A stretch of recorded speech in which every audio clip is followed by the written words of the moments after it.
to my favorite bunch of beauties. Welcome back to the channel. This video is going to deviate from what we normally talk about on this channel. This video is a video that I felt like I needed to do because there is a lot of information going around recently on YouTube about these little tips and tricks to get you noticed by the algorithm, and somebody who has been, I think, on YouTube for about 4 years, all of a sudden sort of blew up on YouTube and started giving out these little tips and tricks, which I think, thank you so much, because a lot of smaller channels need to hear these things. But some of these things that were mentioned are not things that actually work. They work for her, but they will not work for everybody. So I just wanted to come and do sort of like a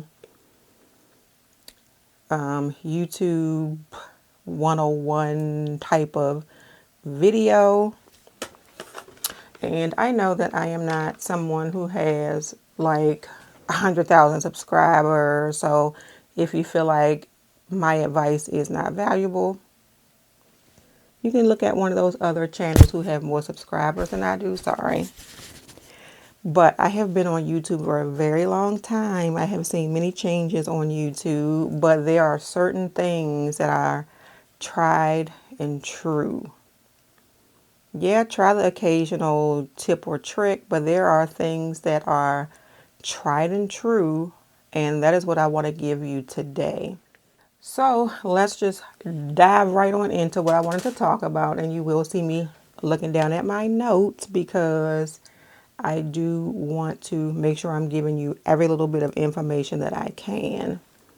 So the first thing that you want to do when you are even just considering doing a YouTube channel is to think about why you want to do this. And the wrong reason, I will tell you out of the gate, is because you want to make money.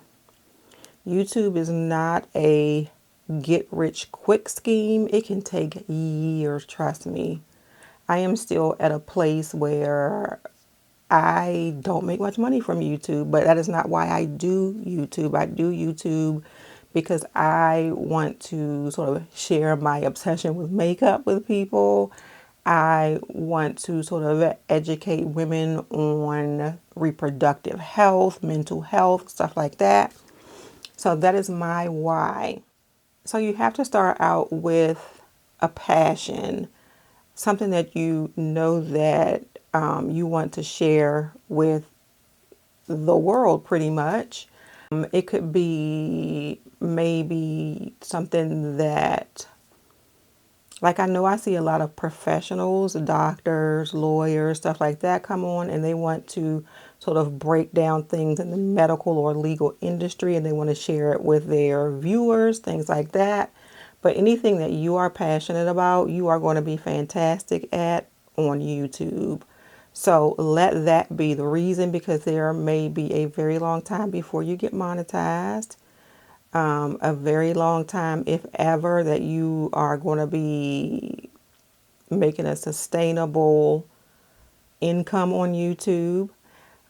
So yeah, it has to be a passion or you will not last here on YouTube. So next up is that you want to, and I'm iffy about saying this one, but it's still kind of true, that you need to decide what niche you want to be in, because eventually YouTube will sort of put you into a category. And if you start doing a whole bunch of different things with your videos, it'll sort of confuse them and then nothing will be seen. That's what I want to say. So you want to create a niche for yourself to be in. So for like me, it's beauty, women's health, and that type of thing. That is my niche, especially for women over 40. So that is my niche. So you have to sit back and think, where do you want to be? Do you want to be in education? You have people in comedy. You have people who do true crime, and that is all that they do.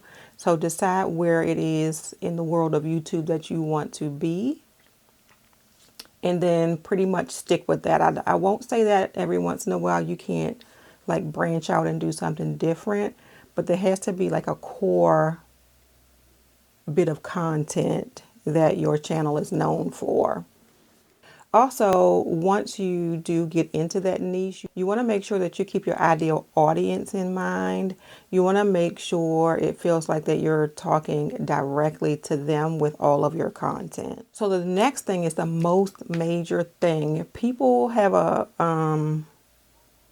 like a fear of starting YouTube because they think they need all of this expensive equipment and just all of these things, and you don't.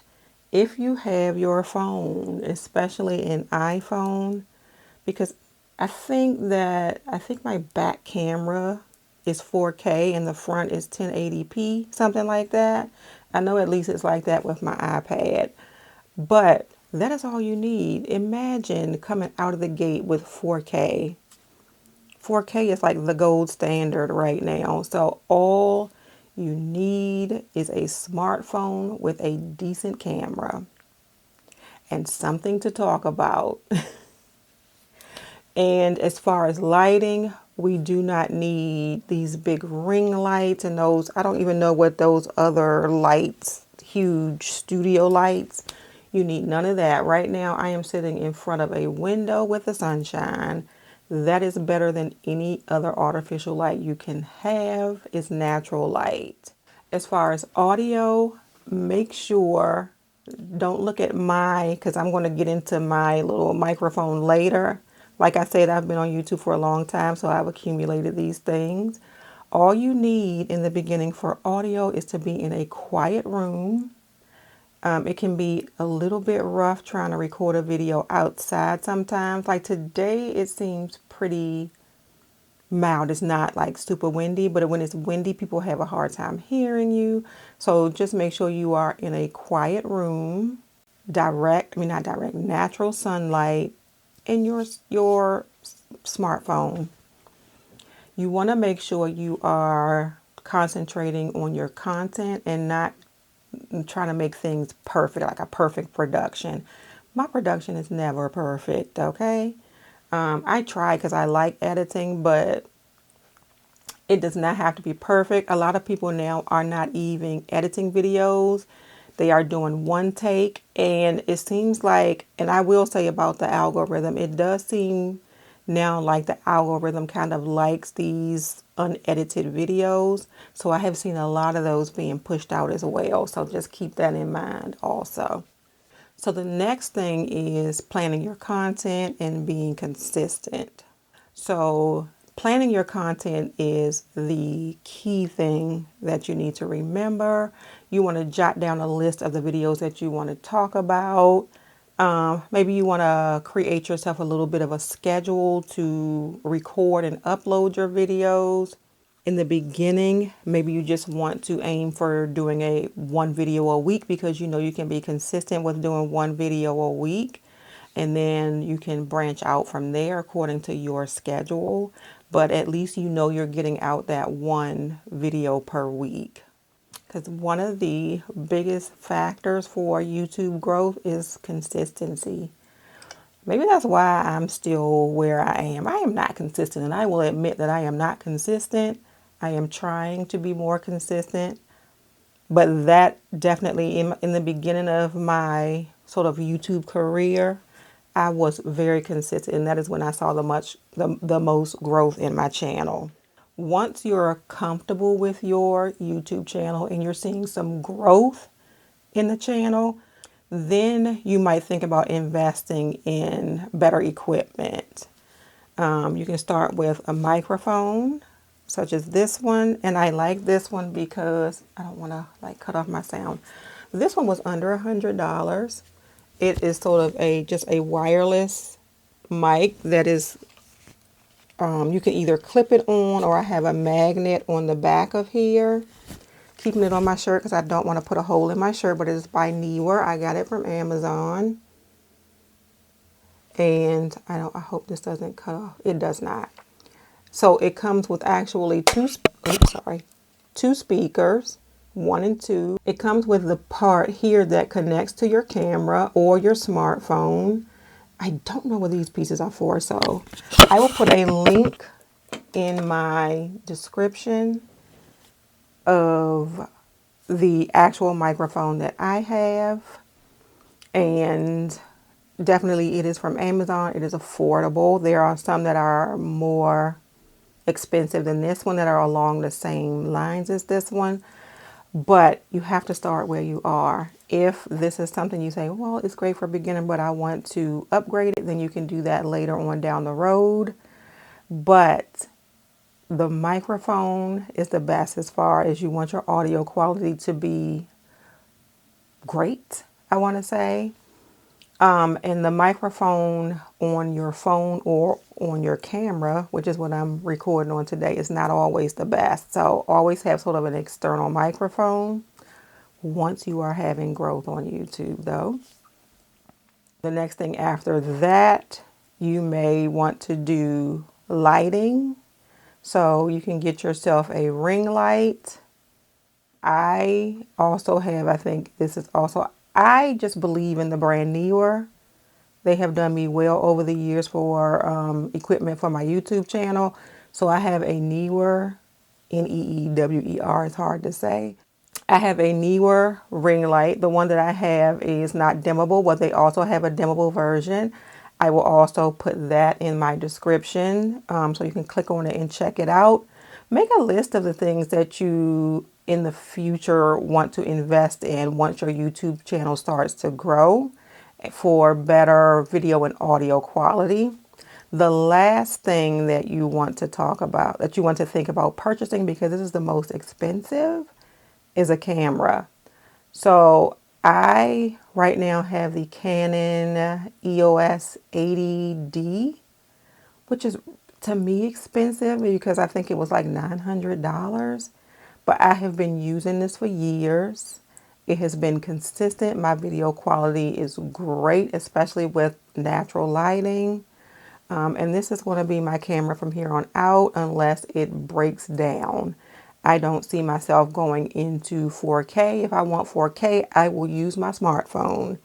But the last thing that you want to consider is the camera. The smartphone is absolutely amazing. Actually, the smartphone gives you the same quality as this camera that I'm using today. The next thing we want to talk about is engaging with your audience. Your audience is your best feedback loop. Make sure you're asking them questions, make sure you're responding to comments, and building a community. I have just gained, I think, so many friends on YouTube just by talking back and forth in the comments, and then eventually you speak with them on the phone, you text back and forth, just things like that. Just make sure you're building a community. This will not only help your channel grow, but it'll also give you some valuable insight into what your audience likes. That is very important. So the last thing I want to talk about is staying motivated and enjoying the process. YouTube is a process. Like I said earlier, it is not a get rich quick scheme. So I don't want you to go into starting the channel thinking I'm going to do one video, it's going to be viral, I'm going to blow up. It takes time. Like I have just started, I want to tell you 2 other channels. One of them has 11 subscribers. One of them has none. And I'm okay with that. I feel like now I am sort of nurturing those channels. And by the time the people come, I will be like sort of where I want to be as far as being comfortable with those channels, putting out the type of content that I want to put out on those channels. And yeah, giving valuable information or entertaining information on those channels that people will enjoy. YouTube is definitely a journey. You just need to realize that growth takes time. Not every video is going to be a hit, but each one of them is going to be a learning experience. The main thing, and I will repeat this again because I just said it, YouTube is a journey. I don't want to say, I do appreciate that other content creators want to share information on their channels, but I think a lot of it gives people false hope. They think that if they follow exactly what these people do, they stay copy their titles, they copy their video style, and they think that because it happened to that person, it's going to happen to you. That person behind the scenes that you see blowing up now put a lot of time into YouTube. So it is a journey. I want to thank you all so much for watching this video. I hope this helps you feel ready to start your YouTube journey. Don't forget to subscribe if you want more tips, and let me know in the comments what is stopping you from starting your YouTube channel today. Thank you all so much. Until next time, bye.